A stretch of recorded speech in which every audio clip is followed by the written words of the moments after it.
bersih itu sebagian dari iman. Dan dari situasi kan sudah berarti kebersihan itu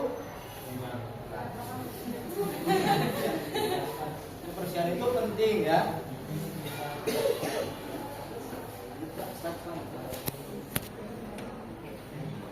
Oke.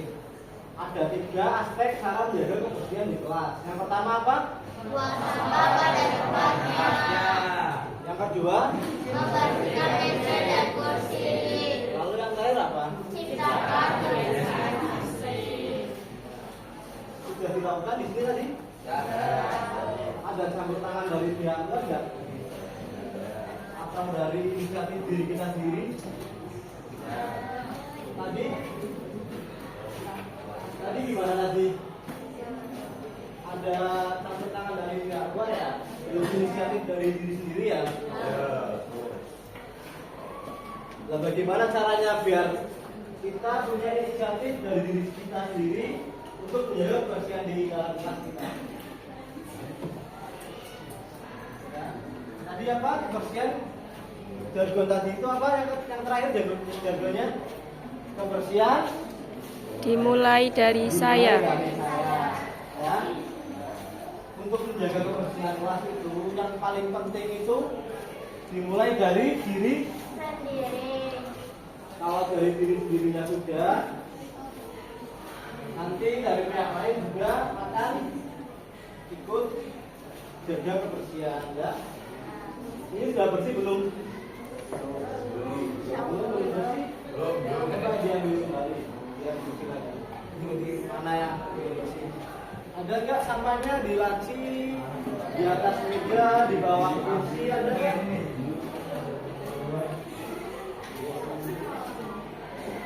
Ada nggak? Sudah bersih berarti? Sudah bersih belum? Di atas mejanya, di lacinya, sama di bawah kursinya sudah bersih ya? Nah, berarti kalau sudah bersih, untuk kedepannya itu harus ditingkatkan kembali. Kalau waktunya piket ya, bisa dipahami ya. Apa aja berarti aspek kebersihan? Yang pertama, buang sampah pada. Yang kedua, membersihkan meja dan Bersih. dan yang terakhir, Ciptakan kebiasaan bersih. paham ya? Untuk selanjutnya berarti kalau bawahnya kotor, mejanya kotor, langsung dibersihkan ya. Jangan sampai disuruh orang terlebih. Untuk materi yang selanjutnya akan dijelaskan. Kesehatan di sekolah. Jadi kan udah menjaga kebersihan nih. Itu kita juga perlu menjaga kesehatan di sekolah. Salah satunya apa? Dan kalau mencuci tangan di depan kelas ada ya untuk cuci tangannya udah disediakan. Jadi ketika mau makan, ketika di kamar mandi, mencuci tangan itu juga kita harus menjaga kebersihan dari baju gitu ya, lingkungannya juga kan gitu. Nah, selain itu kita juga harus mengelola sampah dengan baik. Kenapa sih kita perlu? Nah, kalau misalnya kita buang sampah sembarangan atau asal membuang sampah itu nanti bisa jadi sumber penyakit.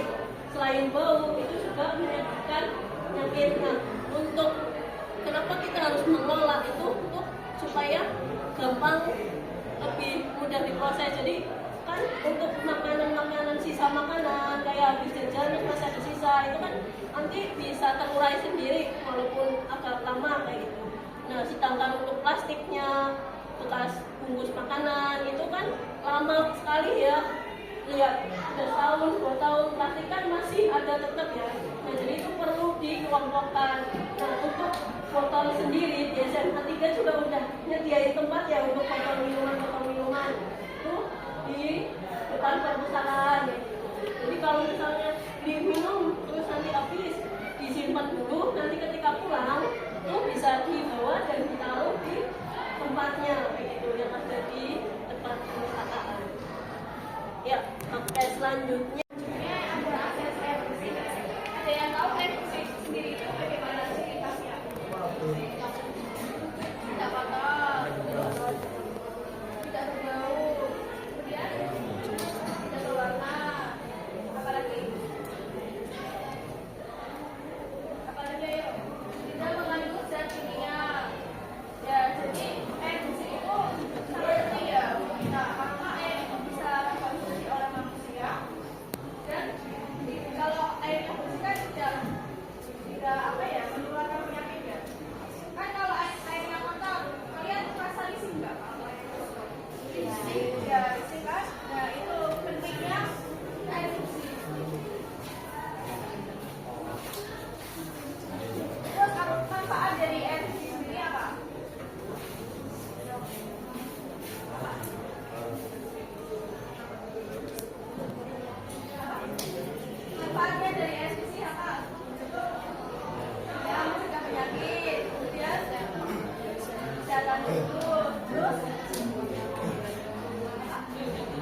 sebuah upaya.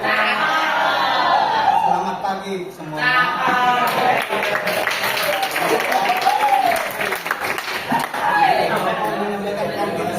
Sekolah sehat ya. Apa sih itu kantin sekolah? Ada yang tahu? Ya, penyimpanan dan menjual makanan. Kita biasanya membeli makanan di mana? Kantin yang enak buat kita makan apa kantin apa? Kantin yang bersih, sehat ya. Kita akan membahas kantin yang sehat. Seperti apa sih kantin sehat itu? Ya. Di sini kantin sehat itu adalah suatu unit kegiatan di sekolah yang memberikan manfaat bagi kesehatan. Jadi semuanya itu serba sehat. Dari kualitas makanannya, terus higienis makanannya ya. Kemudian next, manfaatnya apa sih buat kita? Yang pertama itu manfaatnya memiliki peran penyedia jasa boga di lingkungan sekolah untuk memenuhi kebutuhan dan anak. Jadi untuk keluarga sekolah kita memberikan kantin sehat itu dipergunakan untuk siapa aja warga sekolah. Siapa aja warga sekolah? Siswa, terus guru, siapa lagi? Ada juga karyawan dan ada juga petugas kebersihan. Itu biasanya kalau makan bisa di kantin sekolah yang sehat. Terus kemudian dua, penerapan higienis sanitasi yang baik di kantin untuk mencegah terjadi kontaminasi pada makanan. Jadi harus makanan itu harus higienis, tidak boleh misalkan makanan itu terkena lalat atau misalkan yang kukunya panjang tuh diketok ya biar kuman-kuman yang ke makanannya tidak kemakan ya, bakterinya tidak ke makan, jadi sakit perut. Pernah mengalami sakit perut? Itu biasanya disebabkan oleh diri kita sendiri, misalkan udah cuci tangan tapi kukunya masih panjang-panjang, harus dibersihkan.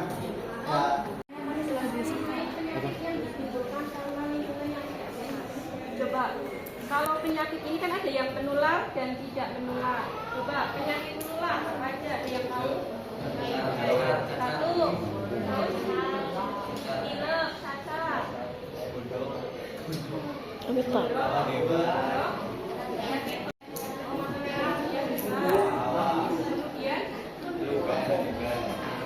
kalau diare,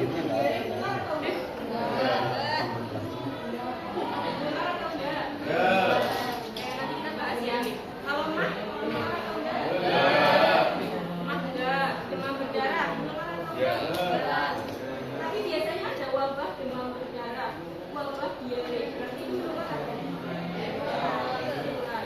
jadi yang pertama batuk pilek. Nah, ini batuk pilek ini seringkali terjadi, seringkali ada biasanya rombongan kalau batuk pilek ini. Coba Mas Haidar, kalau batuk pilek apa yang dilakukan? Minum es, oke. Ada lagi? Oke, coba yang ini. Batuk. Kalau batuk apa yang dilakukan? Pakai masker gitu. Karena buat batuk. Iya, kalau yang dikatakan Mbak Bella ini benar, jadi kalau kalian batuk pilek, ini karena gampang banget menular. Ya, bisa melakukan dengan mencegah penularan.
dia B.